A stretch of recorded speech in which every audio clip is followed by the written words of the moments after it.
ಮಹಾದೇವ ಮಹೇಶ್ವರ ಸಾಯಿ ನಾರಾಯಣ. ಮಹಾದೇವ ಮಹೇಶ್ವರ ಸಾಯಿ ನಾರಾಯಣ. ಈ ಬರುವ 2026ನೇ ಇಸ್ವಿ ಜನವರಿ ತಿಂಗಳಲ್ಲಿ ನಾವು ಹೊಸ ವರ್ಷಕ್ಕೆ ಕಾಲಿಡ್ತಾ ಇದ್ದೇವೆ. ಈ ಹೊಸ ವರ್ಷ ಅಂದರೆ 2026 ಜನವರಿ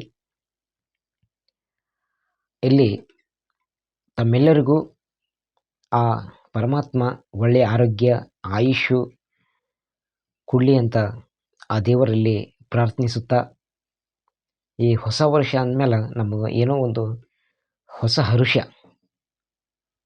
ಹಿಂದೆ ಮಾಡಿರ್ತಕ್ಕಂಥ ಕೆಲವೊಂದು ತಪ್ಪುಗಳನ್ನು, ಇನ್ನೊಬ್ಬರಿಗೆ ಯಾರಿಗಾದರೂ ಮನ ನೋಯಿಸಿದರೆ, ಯಾರಿಗಾದರೂ ಹಿಂಸೆ ಕೊಟ್ಟಿದ್ರೆ, ಯಾರಿಗಾದರೂ ಏನೋ ಒಂದು ಟಾರ್ಚರ್ ಕೊಟ್ಟಿದ್ರೆ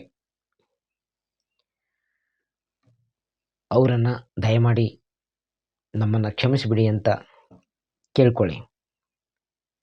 ಮುಂದಿನ ಒಂದು ಹೊಸ ವರ್ಷ ನಾವೆಲ್ಲರೂ ಹರ್ಷದಿಂದಿರೋಣ, ಸಂತೋಷದಿಂದಿರೋಣ ಅಂತ ಅವರನ್ನು ಕಳಕಳಿಯಿಂದ ಮನವಿ ಮಾಡಿಕೊಳ್ಳಿ. ಯಾಕಂತಂದರೆ ಅಲ್ಪಾಯುಷ್ಯ ಮನುಷ್ಯ.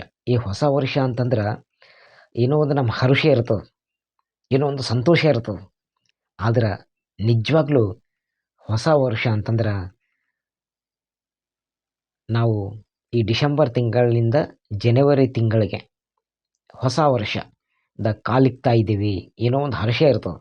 ಆದ್ರೆ ನಿಜವಾಗ್ಲೂ ಒಂದು ಮಾನವೀಯತೆ ದೃಷ್ಟಿಯಿಂದ, ಒಂದು ಆಧ್ಯಾತ್ಮಿಕ ದೃಷ್ಟಿಯಿಂದ ನೋಡ್ಬೇಕಂತಂದ್ರೆ ನಮ್ಮ ಆಯುಷ್ನ ಒಂದು ವರ್ಷ ಕಳೆದು ಹೋಯಿತು, ನಮ್ಮ ಆಯುಷ್ಯ ಸಮೀಪ ಬಂತು. ದಿನ ಕಳೆದಂಗೆ ಸೂರ್ಯ ಹೆಂಗೆ ಮುಳುಗುತ್ತಾನಲ್ಲ, ಸೂರ್ಯ ಮುಳುಗಿದಾಗ ಕತ್ತಲಾಗ್ತದೆ. ಹಂಗೆ ಸೂರ್ಯ ಮುಳುಗಿದಾಕ್ಷಣ ನಮ್ಮ ಒಂದು ಆಯುಷ್ ಕೂಡ ಒಂದು ದಿನದ ಆಯುಷ್ ಮುಗಿದು ಹೋಗ್ತದೆ. ಅದು ತಿಳ್ಕೊಬೇಕು ನಾವು. ಅದಕ್ಕಾಗಿ ಇರುವಷ್ಟು ದಿನ ಸುಖ ಸಂತೋಷದಿಂದ ಇರಬೇಕು. ಯಾರಿಗೂ ಇನ್ನೊಬ್ಬರಿಗೆ ಮನ ನೋಯಿಸದೆ, ಯಾರಿಗೂ ಹಿಂಸೆ ಕೊಡದೆ ನಾವು ಬಾಳಬೇಕು. ಜೀವನ ಅಂತಕ್ಕಂಥದ್ದು ಒಂದು ಅಲ್ಪಾಯುಷ್ಯ. ಈ ಅಲ್ಪಾಯುಷ್ಯ ಜೀವನ ನಾವು ನಮ್ಮಿಂದ ಇನ್ನೊಂದು ಸಣ್ಣ ಪ್ರಾಣಿ ಆಗಲಿ, ಒಂದು ಕೀಟ ಆಗಲಿ, ಅದಕ್ಕೂ ಕೂಡ ನಮ್ಮಿಂದ ಹಿಂಸೆ ಆಗಬಾರ್ದು. ಸಕಲ ಜೀವಿಗಳಲ್ಲಿ ದಯೆ ಅಂತಃಕರಣ ಇರಬೇಕು. ಹಾಗೆಯೇ ಈ ಮನುಷ್ಯ ಜನ್ಮಕ್ಕೆ ನಾವು ಬಂದಿದ್ದೇವೆ. ಈ ಮನುಷ್ಯ ಜನ್ಮ ನಾವು ಸಾರ್ಥಕ ಮಾಡ್ಕೊಂಡು ಹೋಗಬೇಕಷ್ಟೆ. ಹೀಗಾಗಿ ನಾವು 2026ನೇ ಒಂದು ಇಸ್ವಿಯಲ್ಲಿ ನಾವು ಕಾಲಿಕ್ತಾ ಇದ್ದೇವೆ ಅಂದರೆ ಏನೋ ಒಂದು ಸಂಭ್ರಮ, ಖುಷಿ ಇರ್ತದೆ. ಆ ಪರಮಾತ್ಮನಲ್ಲಿ ಮೊರೆ ಹೋರಿ, ದೇವರೇ ನನಗೆ ಮನುಷ್ಯ ಜನ್ಮ ಕೊಟ್ಟಿದ್ದೀಯಾ, ನಿನಗೆ ಯಾವತ್ತೂ ನಾನು ಚಿರಋಣಿಯಾಗಿರ್ತೀನಿ ಅಂತ ತಿಳ್ಕೊಂಡು ಈ ಸುಂದರವಾಗಿರ್ತಕ್ಕಂಥ ಪ್ರಪಂಚಕ್ಕೆ ಪರಿಚಯಿಸಿದ ತಂದೆ ತಾಯಿಯರ ಕಾಲ ಮೇಲೆ ಬಿದ್ದು ಆಶೀರ್ವಾದ ಪಡ್ಕೊಳ್ಳಿ. ಯಾಕಂದರೆ ಅವರಿಂದ ನಾವು, ಅವರ ಆಶೀರ್ವಾದ ನಮ್ಮ ಮೇಲೆ ಇರಬೇಕು. ಅಂದಾಗ ಮಾತ್ರ ನಾವು ಇಡೀ ಜೀವನ ಸುಖವಾಗಿರ್ತೀವಿ. ಹಾಗೆಯೇ ಅವರ ಆಶೀರ್ವಾದ ನಮ್ಮ ಮೇಲೆ ಇರಬೇಕು ಅಂತಂದರೆ ಅವರ ಸೇವೆ ಮಾಡಿ ನಾವು ಪುನೀತರಾಗಬೇಕಷ್ಟೆ. ಈ ಹೊಸ ವರ್ಷ ನಾವು ನೋಡ್ತಾ ಇದ್ದೀವಿ ಅಂತಂದರೆ ಅವರ ಆಶೀರ್ವಾದ, ಆ ಪರಮಾತ್ಮನ ಆಶೀರ್ವಾದ. ಹೀಗೆ ಈ ಹೊಸ ವರ್ಷದಾಗ ನಾವು ಕಾಲಿಗೆ ಇಕ್ತಾ ಇದ್ದೀವಿ ಅಂತಂದರೆ